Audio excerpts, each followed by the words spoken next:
First of all, got to take my hat off to Indiana. Woody did a great job with his team. He has a good team, very solid, don't make many mistakes. They didn't shoot the ball great, but they made adjustments. They picked up the adjustments quick, and it caught us a little bit off guard. We became stagnant offensively. Hats off to them. The big fella, the two big guys really did a good job for them. I don't know how many points in the paint they had, but it was a lot. We're close. We just got to get over the hump. Just talking to the owner of the Knicks and the president, and they both said, man, the 2 games that we watched you play, y'all play hard, y'all are getting better. We see it. Well, I need that to translate to W's, right? So I need this team to understand that, winning matters. Making winning plays, every little thing through the course of a game, it matters. Don't take moments for granted. Don't take seconds for granted. And then play winning basketball, and let's play as hard as you can together and see what the outcome is. Questions? Sorry, John?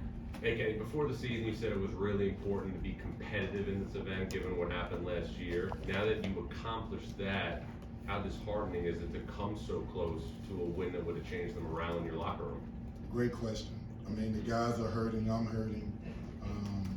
I said it from day one, we are a much better team. We've gotten better. We are competitive. But man, if we tighten up a few things, where will we be sitting now? What if that shot yesterday doesn't go in? What would we be sitting here saying? What would we be sitting here saying if we finished out the game, we had them on their heels, the last 3 or 4 minutes go to a zone, and then which we've been really good against the zone, we get passive.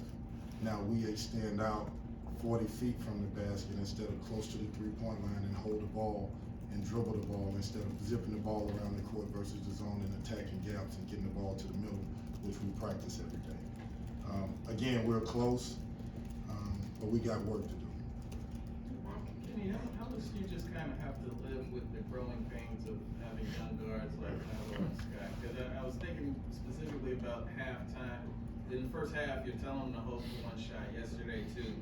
And they kind of rush and make a play and it ends up. That's a great question. You have to, you don't want to take things away from them and make them passive. You want them to understand. The great part for me is both of them, the second they make the mistake, they understand and they say, I'm sorry, my bad. But I need them to grow. And in this game, the best players, the best teams, they make adjustments quicker. I need Tyler to make adjustments quicker.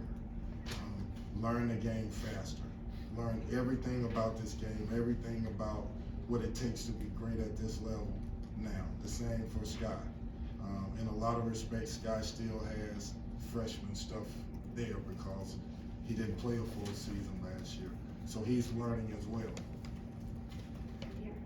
Yeah, Coach, you mentioned they went zone there, and I think it was a 13-0 run that just kind of decided the game. What was it about their zone that really impacted you guys? I just think it forced us out. Really, we stayed out too wide. We didn't move the ball the way that we've been doing, and then we became passive. I mean, we telegraphed passes. One time we looked at a guy for 4 seconds before we threw a lob, they got a steal. One time we dribbled into it and they got a turnover. We got a turnover. We drive in, we take a bad shot. We didn't make the correct reads. Against the zone, look, you got to move the ball, you got to see where you're passing it to, you got to look for gaps, and you attack. Ball movement, attack. Whether it's to the post or to the from the perimeter. We didn't really do that. We sort of got stagnant in the zone, and it knocked us for a loop, and we didn't make the adjustment. Kenny, on the heels of 2 games that you had and you gave away, I'm wondering for you as a head coach, can you teach and coach winning traits and a winning mentality to your players, or is that something in your experience that needs to be experienced and achieved materially on the floor by them more than anything that you can particularly say or do with your staff in practice? Great question. So for me, when I look at your question, the first thing is how do you simulate game pressure? Because before we played Texas, guys, we haven't played a team that's athletic, this fast, that shoots the ball like this. So I need our practices to be ramped up even more than they have been. And I try to simulate that. And that's probably the most that you can do, because some of it they gotta learn on the fly. And they gotta get that experience to be able to be good at that experience when they're in it. It's a little bit of both, to be honest with you. And for me as well, you know, when you play teams that are high level teams, you know there's gonna be growing pains. You know there are gonna be moments where the momentum isn't your way. And I'm just saying, fight through it. Be cognizant of what's going on the court. Be aware of everything on the court and learn from it. Willing learners. Kenny, you played back-to-back days, so there wasn't a lot of time, obviously, to prepare for Indiana, but then they throw zone at you, which they've never shown all year.